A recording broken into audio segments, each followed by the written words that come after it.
Las bancadas de Honor Colorado en el Congreso, conferencia de prensa mediante, ratificaron su adhesión al incremento del salario de los docentes en el orden del 16%. Pero ¿qué pasa con los otros pedidos que cada año vienen como avalancha a la Comisión de Presupuesto o a la Comisión Bicameral de Presupuesto del Congreso? El problema sigue siendo, como cada año también, el financiamiento.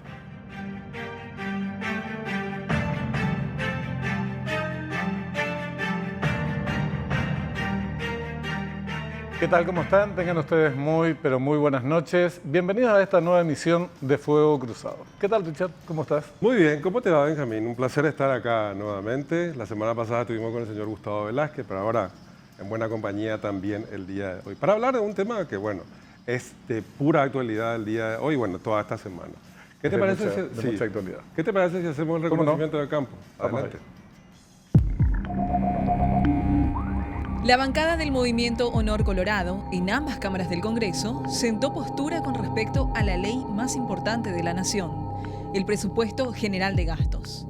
Decidió acompañar la reivindicación del sector docente para lograr un aumento salarial del 16%. Además, respaldan destinar mayores recursos al Ministerio de Salud para que se pueda honrar los compromisos pendientes. Demandas de estos dos sectores han sido históricamente postergados y deben ser reconocidos. El gobierno estuvo en muchas oportunidades en solitario, sosteniendo algunas posiciones o simplemente ocultando la cabeza frente a la realidad. En este momento probablemente sea una de las posturas más solitarias que mantiene el de reducir el ajuste salarial previsto en un 16% para los docentes al 8%. ¿Quién más le respalda? Es la pregunta. Es una interesante posición en realidad. Un compromiso que acordó y que propuso e impulsó el propio gobierno y que ahora quiere insólitamente pasarle la pelota al Congreso, por ejemplo. Benjamín, una situación bastante rara por lo menos. Así que bueno, vamos con los protagonistas, evidentemente, empezar a desgranar esto. Le damos la bienvenida al exministro de Hacienda, dirigente colorado, que va a acompañarnos esta noche, Santiago Peña. ¿Qué tal, Santi? ¿Cómo estás? Buenas noches. Muy buenas noches, Benjamín, Richard. Un gusto estar en contacto con usted y con la audiencia. Y también aprovecho, sé que más tarde también va a estar el señor Gabriel Espínola también compartiendo. Así que un placer estar en este programa y hablar de este tema que es tan importante. Y también le damos la bienvenida justamente, pero vamos a saludarlo posteriormente también al señor Gabriel Espínola, él es secretario general de la Auténtica. ¿Cómo te va, Gabriel? Buenas noches, gracias por estar con nosotros.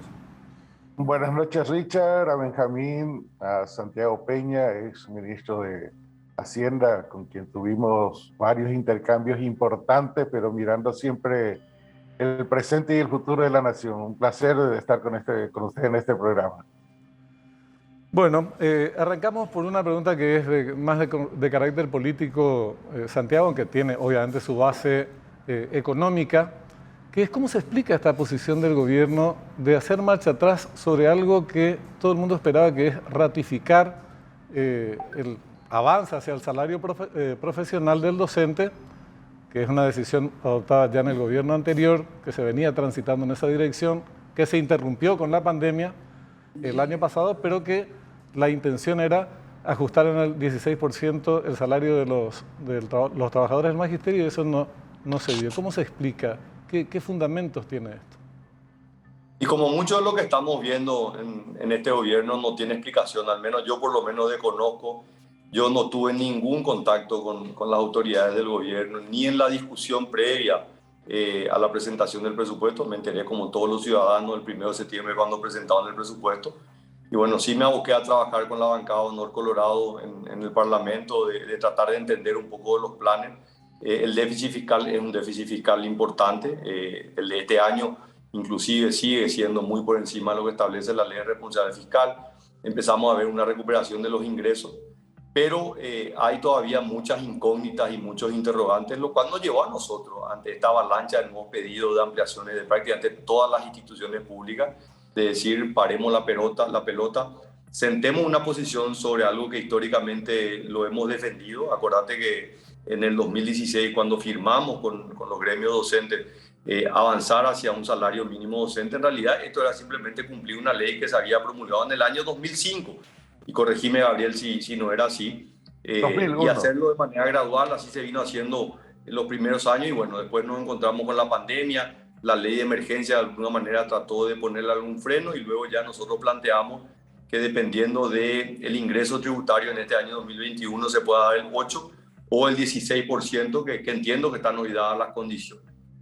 Para el año 2022 nosotros volvemos a mantener una posición que ha sido la misma, o sea, no hay ningún cambio de la posición desde este grupo político de acompañar este incremento gradual al mínimo que establece esa ley del salario mínimo docente. Y lo mismo también entendíamos en el sector de la salud. Entonces, creemos que hay muchos gastos que no están incluidos, hay atrasos con proveedores, y el resto sí creemos que el gobierno tiene que poner un freno. ¿Alguna respuesta racional a la posición del gobierno, Benjamín? Lamento, pero no tengo, porque desconozco cuáles son los planes y cuál es la estrategia que tiene el ministro de Hacienda y sus colaboradores más cercanos. Santi, aprovechando justamente que, bueno, conoces el tema, en tu tiempo de ministro de Hacienda también te tocó lidiar o negociar con los sectores docentes. Hoy el Ministerio de Hacienda, el gobierno señala que, bueno, cumplir con la demanda del sector docente, este acuerdo de llegar al 16%, implicará aumentar el déficit fiscal. ¿Qué tan real es eso? Si bien es cierto, aumento en nuestros sectores podría provocar esto, lo cierto y lo concreto es que también hay dos rubros o dos segmentos como la educación y la salud que requieren hoy de presupuesto y muy importante, por cierto. Sí, yo creo, Richard, y obviamente yo estuve también en la posición, ¿verdad? En el año 2016 tampoco no es que había una abundancia de recursos, nosotros estábamos también apretados, teníamos demandas que siempre superan la disponibilidad de recursos, pero también entendíamos la prioridad que era responder a un reclamo de más de una década. Entonces, acá lo que le queda al gobierno creo que es, número uno, seguir avanzando el aumento de la recaudación tributaria, ampliación de la base tributaria. Creo que hay hoy herramientas muy válidas que se están implementando, una reforma tributaria que está rindiendo su fruto. Y lo que tiene que haber es una racionalización del gasto público que no le afecte al sector de la salud y la educación. Eso es lo que se está pidiendo. Y te puedo asegurar que hay innumerables instituciones que probablemente tienen que mejorar la calidad de su gasto, donde se están haciendo gastos que ciertamente pueden ser importantes, pero no son prioritarios. Entonces, argumentar de que el aumento o cumplir con una exigencia y un compromiso de larga data es lo que va a aumentar el déficit fiscal es una mentira, ¿verdad? El déficit fiscal está aumentando por otras consideraciones y esto tiene que volver lo más rápido posible al 1,5%. Insisto en esto, nosotros en el presupuesto del 2017 se incluyó el incremento y nosotros presentamos un presupuesto con un déficit de menos del 1,5%. Entonces, de poder se puede hacer. ¿Cuál es la voluntad política que tiene el gobierno para hacer esto? Y en esto es una posición política, pero tiene una base técnica, ¿verdad? O sea, la discusión que nosotros tuvimos dentro de la bancada, que fueron discusiones arduas, miramos línea por línea, miramos el presupuesto, sabemos que no es fácil, pero nosotros entendemos que se puede aprobar un presupuesto que incorpore estos dos requisitos, tanto el incremento del 16% para la educación como la incorporación de las deudas que se tiene con el sector de la salud.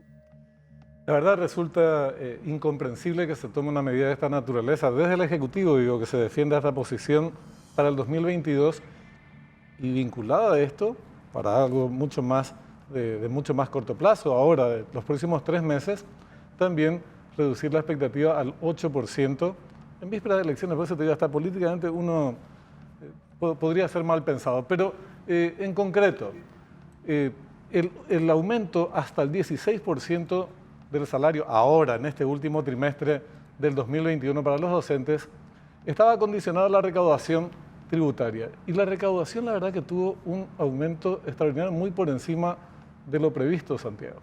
Entonces, si técnicamente están dadas las condiciones, si hay un amplio reclamo social, no solamente de los docentes, sectores políticos, digamos, contestes con este reclamo de los gremios del magisterio, ¿por qué el gobierno se aferra al 8%? O sea, ¿cuál es la razón, digamos? Yo sé que recién me dijiste, es muy difícil.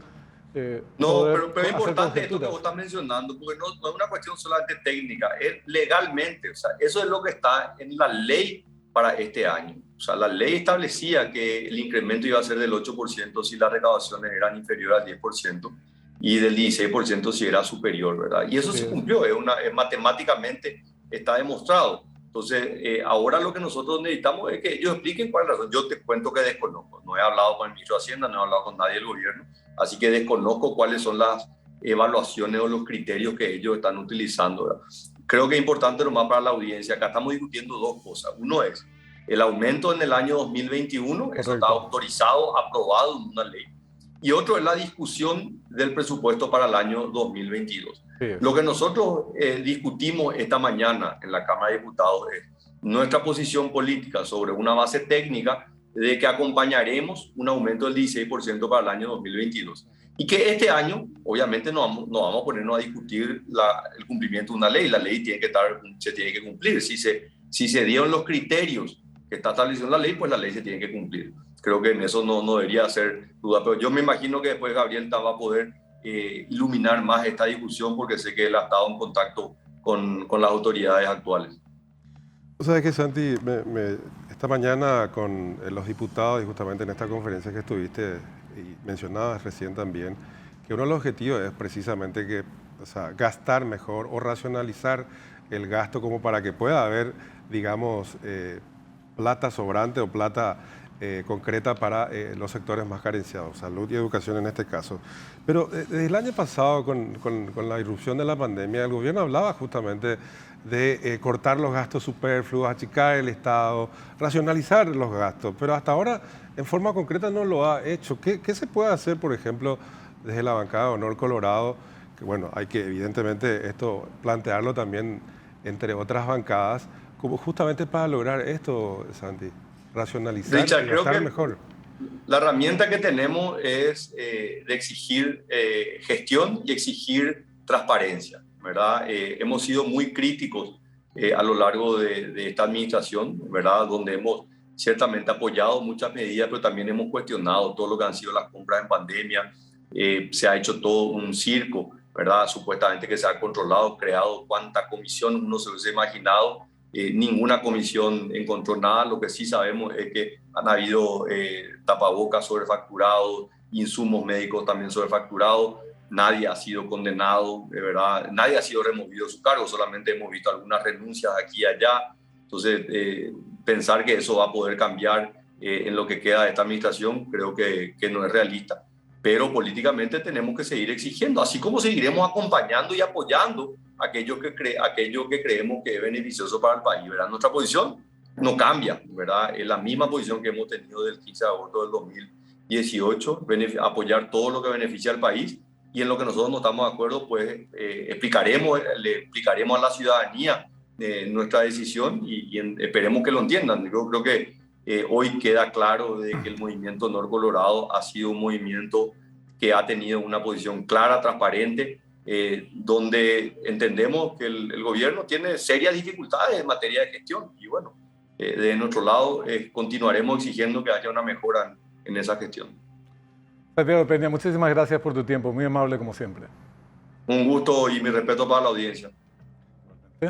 Bueno, continuamos con Gabriel. Gracias por aguardarnos también. Y habrá escuchado también atentamente la explicación con alguien que en su momento también pudieron negociar, Gabriel. Bueno, en lo que tiene que ver propiamente con las medidas de fuerza que ya arrancaron el día de hoy, había como cierta discrepancia alrededor de media tarde de hoy sobre que supuestamente había divergencias entre las organizaciones. ¿Hay uniformidad de criterios hoy en cuanto a las movilizaciones y a las medidas de fuerza, Gabriel? Plenamente, además, un poco de corrección, el 1 de octubre pasado iniciamos esta medida ante el incumplimiento de lo que justamente Santiago Peña estaba mencionando. Sí, la ley está para cumplir, puedo criticar, puedo observar, puedo comentar de esa ley, pero no puedo pregonar su incumplimiento, más aún si esta ha sido cumplida como requisito para concretar lo que, bueno, hace tiempo en realidad venimos, que tiene que ver con la vigencia del salario básico profesional. Las organizaciones estamos conteste con la determinación unitaria, con las movilizaciones, con las acciones, más allá de algunas pequeñas discrepancias por ciertos actos, pero parte del propio proceso de organización unitaria y de acciones unitarias que no siempre todos podemos coincidir, pero en esencia la unidad continúa, la convocatoria unitaria continúa. Mañana se va a acrecentar esta acción gremial y esperamos, por cierto, una respuesta relativamente coherente y consecuente con este articulado y con los incisos que se indicaron para cumplirla en ese articulado de la ley 6672, que es la ley de presupuesto vigente. Esto que mencionás, el gobierno incumple, y señalado también Santiago Peña, incumple la ley. La ley no está para ser, o sea, puede ser objeto de polémica y de cuestionamiento, pero se tiene que acatar. El gobierno incumple. Pero al mismo tiempo está más solo que nunca, decíamos al comienzo, Gabriel. Esa es una ventaja adicional. Generalmente hay sectores que respaldan determinadas posturas para que no se adopten soluciones de subas salariales. Nadie salió a respaldar hasta ahora, por lo menos al gobierno, en esta decisión. Esa es una ventaja muy, muy grande a favor del reclamo del gremio del magisterio. Que en este momento primen discrepancias entre ustedes sería un despropósito. Hoy se habló en algún momento de eso. ¿Qué tan importantes pueden ser estas discrepancias? No es absolutamente mínima, tiene que ver solo con hechos. Hoy pretendíamos la reunión que en la víspera se había acordado desarrollarla. Ciertamente el gobierno, como parte de lo que mencionás, de tenerla casi toda contra, pero por su ineficacia, por su irresponsabilidad. Los compañeros médicos, trabajadores como tal, también están con reclamos, están con planteamientos que tienen que ver con la misma cartera en donde hoy estábamos nosotros. Son pequeñas discrepancias, pequeñas chispas que rápidamente han sido, digamos, apagadas, superadas. No tiene que ver con la esencia. Todas las organizaciones estamos conteste con el 16%, porque esa es la que corresponde ser concretada. Evidentemente, si hubiera algún dirigente con otros compromisos, esos dirigentes serán los traidores, pero no seremos absolutamente la mayoría. Yo creo que hoy no lo existe y esperamos que mañana no aparezca. Gabriel, estamos hablando de más de 70.000 docentes que van a estar, digamos, de alguna manera implicados en este paro, en esta huelga del sector docentes. Evidentemente afecta, digamos, a las clases, principalmente en los colegios públicos, donde está la mayoría del estudiantado de nuestro país. Pero, o sea, quería conocer un poco más cuáles iban a ser estas medidas que a partir de mañana, o sea, ya sabemos que por un lado no van a estar en los colegios o de forma virtual en las situaciones de clases híbridas, pero las medidas que a partir de mañana, porque hoy ya estuvieron, digamos, delante del Ministerio de Hacienda, pero otras adicionales a partir de este miércoles, ¿cuáles serían, Gabriel? Bueno, se extenderían las acciones a nivel departamental, a nivel de las cabeceras departamentales de los distritos donde hoy de manera masiva los compañeros y las compañeras han sido partícipes y han sido protagonistas de su reclamo, de la concreción de ese reclamo que bien lo mencionaba en parte el exministro de Hacienda. Lo venimos intentando concretar desde el año 2001, año de la promulgación del Estatuto del Educador. Aquí en Asunción tendremos que mañana, a la vez de movilizarnos ante la cartera responsable del no cumplimiento de este articulado, que es el Ministerio de Hacienda, lo vamos a hacer también ante el Ministerio de Educación, y probablemente la dirección de las organizaciones, si no tenemos algún tipo de respuesta que pueda concretar esto que se está enunciando, el cumplimiento del inciso B del artículo 254 de la ley de presupuesto, vamos a tener que acrecentar, a lo mejor con presencia masiva de los docentes del interior a la capital, y no salirnos de ella si es que no tenemos respuesta a esta situación. Y lamentable sería porque ciertamente, como todo ciudadano, a la vez tenemos el compromiso de ser partícipe de de la tarea electoral en sí, y pareciera ser que el gobierno juega una carta en este momento en contra de sus propios intereses. Sí, en vísperas de unas elecciones, ¿a eso te referís? Efectivamente, sí. Caramba, muchísimos docentes en este momento están casi, diría, poniendo a consideración su renuncia. Ya no será efectiva porque seguirán figurando en las nóminas, pero lamentablemente en esa tesis, digamos, ante estos incumplimientos. Y esto puede tener un efecto dominó. Nosotros todavía no estamos dando ninguna directiva con respecto a esto, pero pues, estaríamos analizando seriamente tomar alguna postura definitoria o más definida con respecto a la participación electoral de los docentes y consecuentemente de las propias comunidades. Eso no quiere decir que no vayamos a votar. Ahora, ¿qué votaríamos? Evidentemente, eso es decisión de cada ciudadano, pero podemos estar dando algunas indicaciones en ese sentido. Pero evidentemente está una postura del Ejecutivo de un sector reducido del oficialismo colorado, digamos. Ahora, de todas maneras, ¿cómo le ven ustedes al Ejecutivo, al ministro de Hacienda, en estas negociaciones? Es un hombre que tiene mucho oficio en estas lides. ¿Cómo lo ves? Muy cerrado, 8% no se discute. Esta mañana nos decías que en realidad no es así, que por momentos dicen que sí puede ser, a lo mejor tal vez. A esta hora, ¿cómo está el Ejecutivo? Está insensible, está absolutamente en una actitud irresponsable, de una tremenda irresponsabilidad social con consecuencias políticas. Esta es, como bien lo dijo Santiago Peña, esta es una decisión política. Y más todavía tenés que dar una decisión política teniendo el respaldo legal y teniendo el respaldo financiero. Caramba.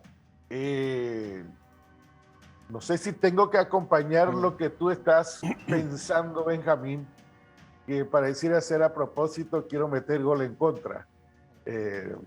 No sé si eso es lo que estás pensando, pero me atrevería a decir que sí. Tengo la seria sospecha. Tenés la seria sospecha. Bueno, entonces, ciertamente nos hemos visto en la víspera que tuvimos la reunión con los dos viceministros, una tajante determinación. Quisimos hasta discutir en la academia el concepto de podrá y el concepto de hasta. Caramba, si tenés los números, tenés... hay mucho que discutir. Sos parte de un gobierno, tenés la legislación que te respalda. Caracoles, no sé en realidad, no sé a qué juegan. Ciertamente creo que se puede entender que se tiene un rosario de demanda social que no la cumplen por prioridades incorrectas. Estamos, creo que, ante situaciones en las que se prioriza infraestructuras, a lo mejor no muy necesarias de manera inmediata. El puente Carmelo Peralta Murtiño, y a kilómetros de Toropampa no tenés agua. ¿Cuál es la prioridad? ¿El cemento, los concretos o el agua? Entonces, de igual manera pasa con esto, y yo creo que aquí ha habido colocación de recursos ordinarios fuera de lo programado y hoy no lo pueden sostener o no lo pueden descansar aquí. Muy bien. Gracias, Gabriel, por tu tiempo. Muy amable, como siempre. Gracias a usted, a Benjamín, un fraternal saludo, a Richard. Igualmente. Bueno, tenemos que hacer una pausa. Hagámosla. A la vuelta ya venimos.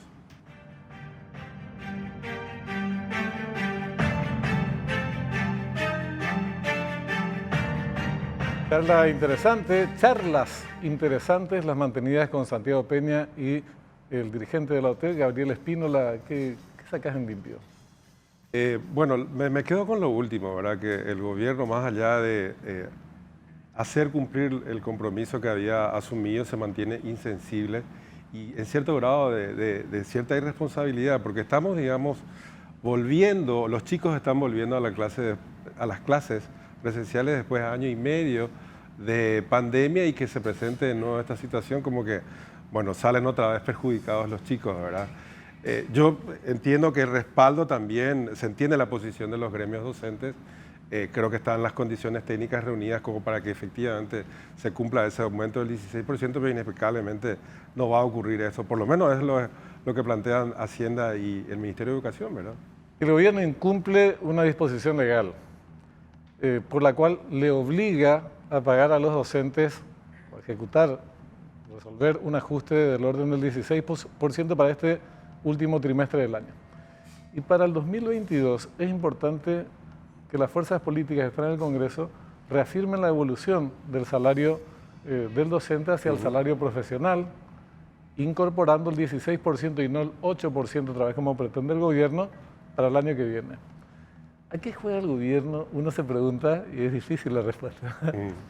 ¿A qué juega el gobierno sacando esta disposición en vísperas de unas elecciones, prestándose a otros juegos políticos que quieran responsabilizar a todo lo de color colorado y no solamente al Ejecutivo, evidentemente?